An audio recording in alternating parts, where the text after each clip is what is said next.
తెలంగాణలో గ్రామ పంచాయతీ రెండో విడత నామినేషన్ల ప్రక్రియ నేటితో ముగియనుంది. చివరి రోజుగా భారీగా నామినేషన్లు దాఖలు కానున్నాయి. ఇవాళ సాయంత్రం 5 గంటల వరకు నామినేషన్లు స్వీకరించనున్నారు.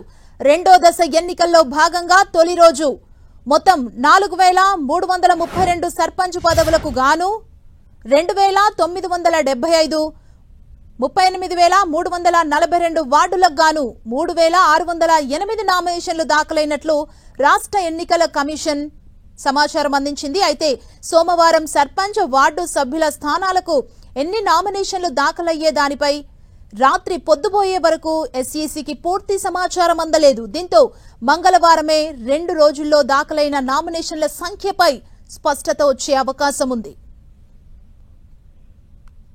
తొలి విడత పంచాయతీ లెక్క తేలింది. తొలి విడతలో 5 సర్పంచ్ స్థానాలతో పాటు 133 వార్డులకు ఒక్క నామినేషన్ కూడా దాఖలు కాలేదని రాష్ట్ర ఎన్నికల కమిషన్ ప్రకటించింది. రేపు మధ్యాహ్నం నామినేషన్ల ఉపసంహరణ ముగిసిన తర్వాత ఏకగ్రీవమయ్యే సర్పంచ్ వార్డు స్థానాలతో పాటు ఎంతమంది బరిలో ఉంటారన్న దానిపై క్లారిటీ రానుంది.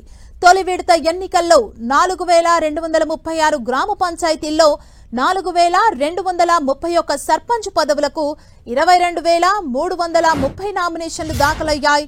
నల్గొండ జిల్లాలో 318 పంచాయతీలకు గాను అత్యధికంగా 1950 మంది సర్పంచ్ అభ్యర్థులుగా నామినేషన్ దాఖలు చేశారు.